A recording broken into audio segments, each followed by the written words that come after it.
Greetings everybody, this is Fernando from the Portuguese heavy metal band Moonspell, and you're watching Impact Channel.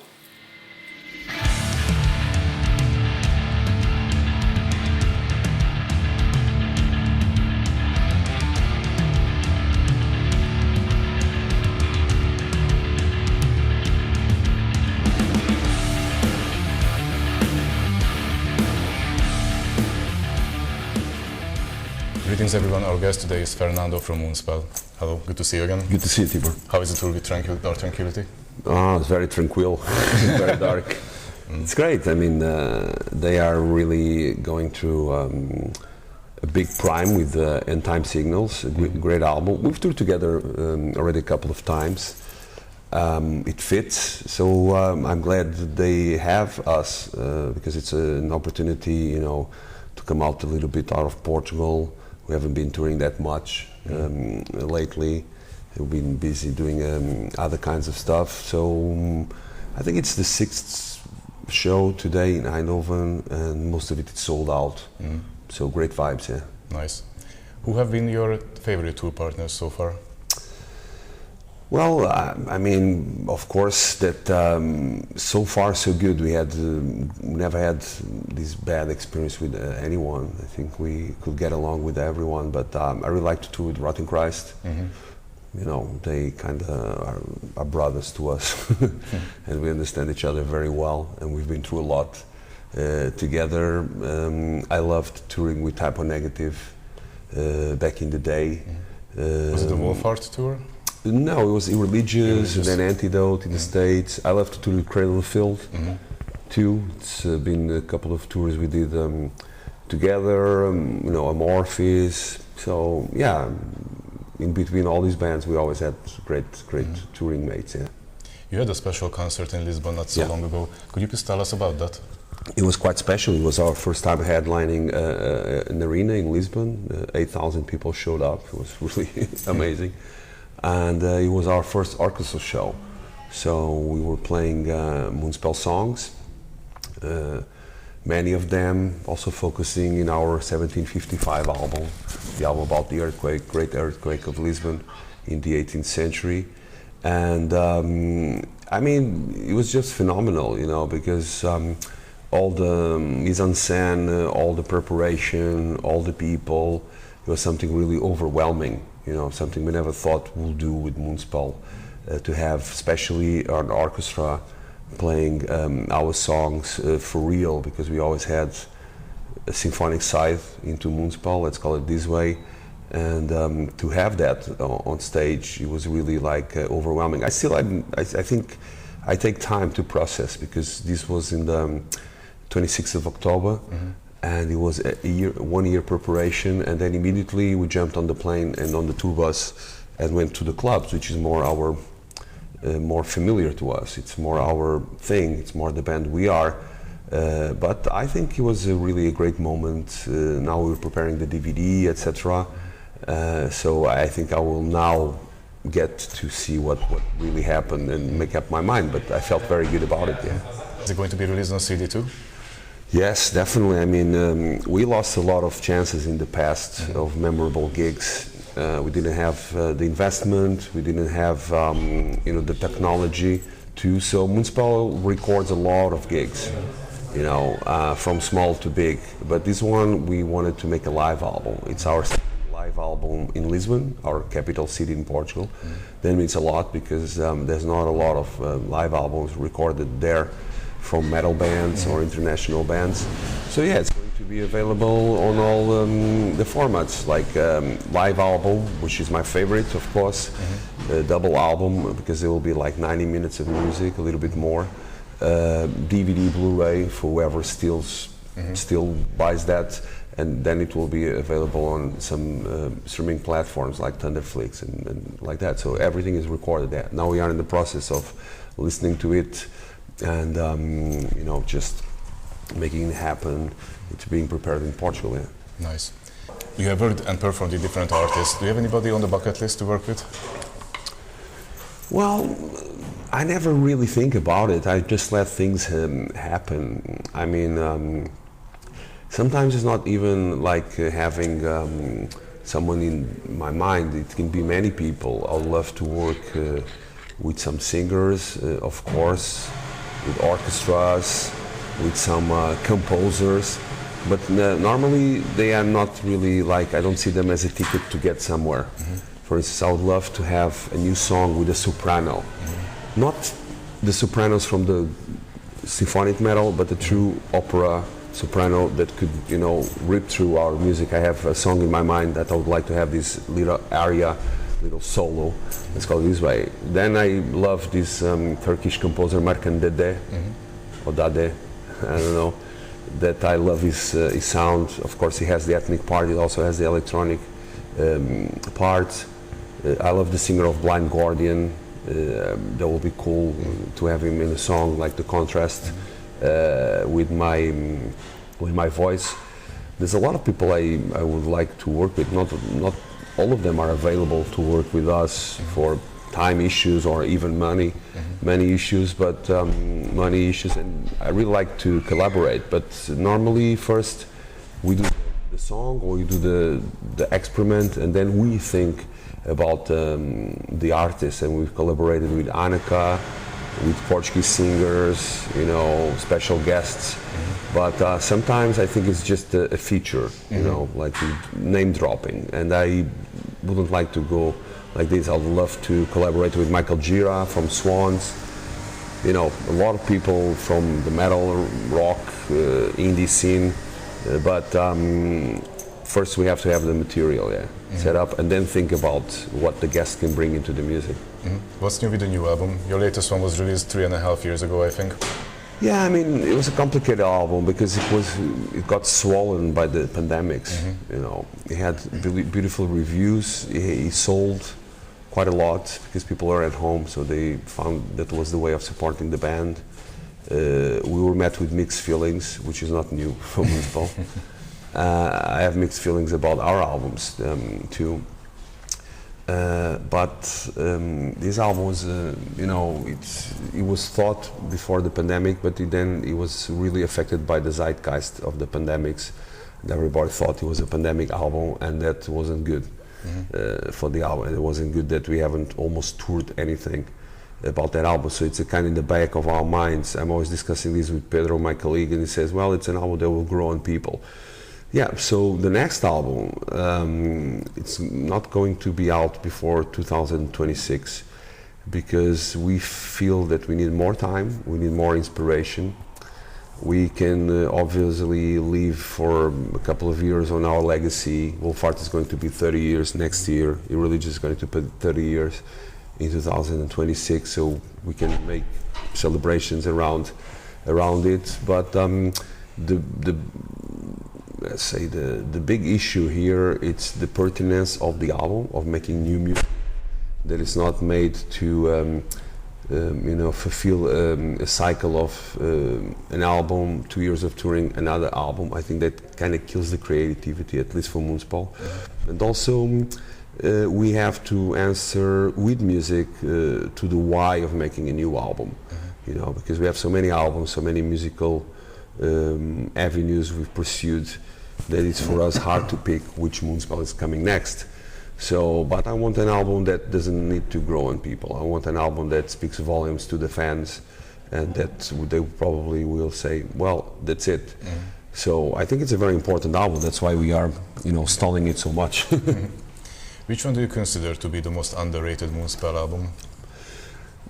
I mean, it's hard to say because it sounds like a big. It sounds like I'm being ungrateful to people. I understand that sometimes metal is a straight line, and not our musical career, because we always tried to tap into the zeitgeist. Like when we did Butterfly Effect, which was very misunderstood, or whatever, or people simply didn't like it. You know, misunderstood it can be just my statement. Some people, you like music or you don't like music, or music fulfills what you're searching for on that period, or it doesn't. So it's simpler than all the justifications we made. But we did have a great start with Wolfart and Irreligious. Irreligious was an album loved by everybody. It was the right time for the right album. So after Sin, not only us, but bands like My Dying Bride, Tiamat, Paradise Lost, we kind of tried to experiment more, and some people really loved it, but also the metal community retracted a bit from these experiments. I remember being that, and then it kind of stamped you as a band that sold out or that went somewhere else with the music and people didn't like it. So, and that's something that sticks to you, you know, like a big fucking tag. So we had our albums that were, I wouldn't say misunderstood, but received a little bit coldly. But then again, after we reprint, for instance, Butterfly Effect, it was sold out and people love it. They are dying to listen to some songs live. So I stopped trying to understand the people's mind, because I don't understand my own mind. But I think all in all, an album that's kick-ass, and it was met a bit coldly because of also of lack of, it was Antidote.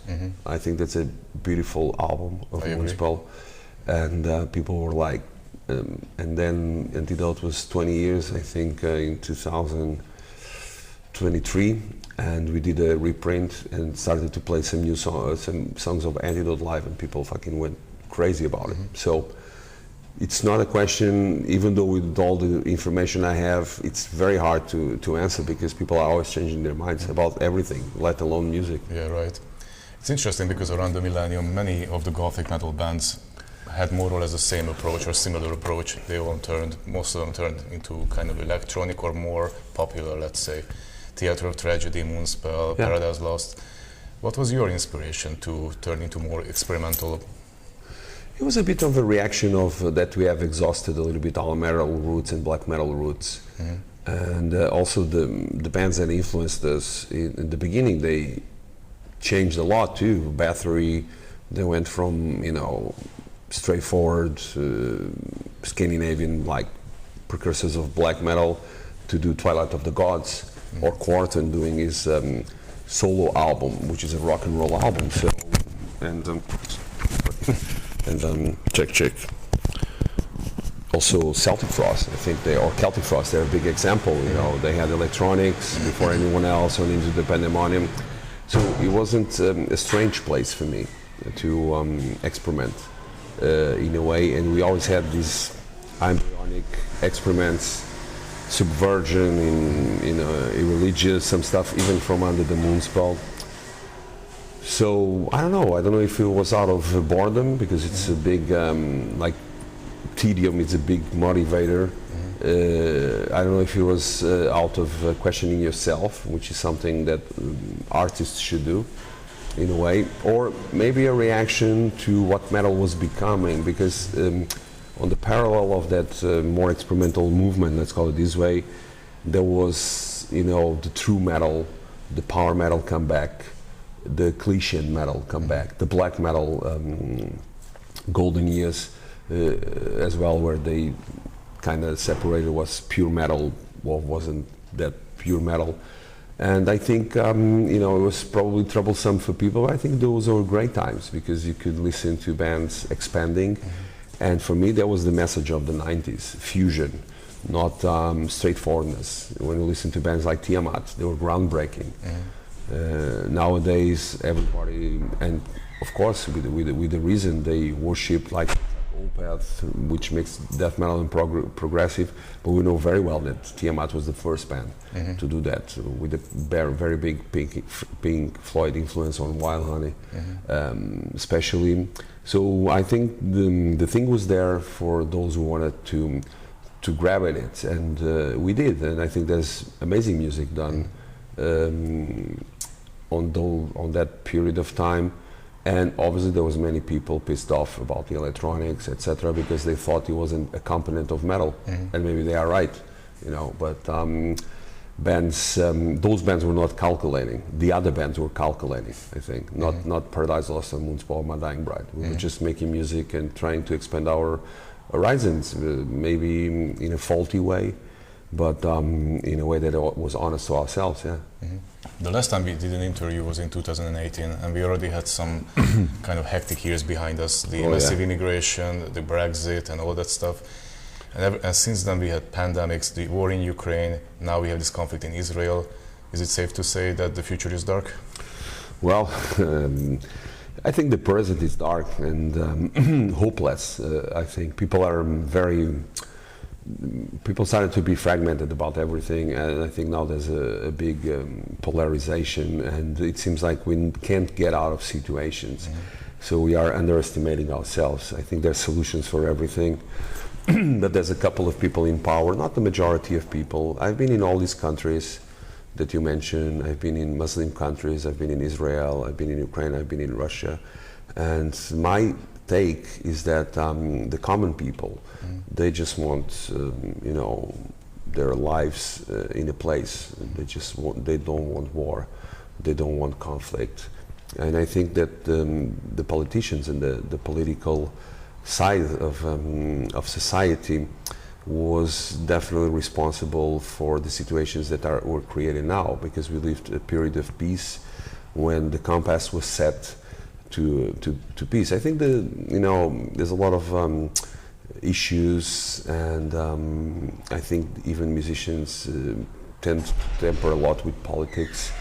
But I think our job now is more than ever to entertain, to take people's minds off. And our new album, I mean, Hermitage, it wasn't political, but it had something about the times, the vanity of people, the causes of people, like the way that people support causes, like if it was a football team, Team Palestine, Team Israel, Team Hamas, Team, whatever. And that's totally wrong. And I think that we just drowning ourselves into this, falling for the siren's call of politicians, and they want to keep the world in turmoil. And I think that doesn't represent at all what true people want. Yeah, these are definitely dark times. I mean, Trump just won the election. People are very desperate about it. But I mean, I'm kind of desperate too, but I don't live in the US, even though they affect the global politics. But I mean, we have to move on. With whoever is in the White House, we have to move on. We have our lives, we have our shows to play, we have our kids to feed, to educate. So I think panic is not, and whining about it online won't take us anywhere. Actually, it will maybe aggravate the situation. What did you think about the Biden administration?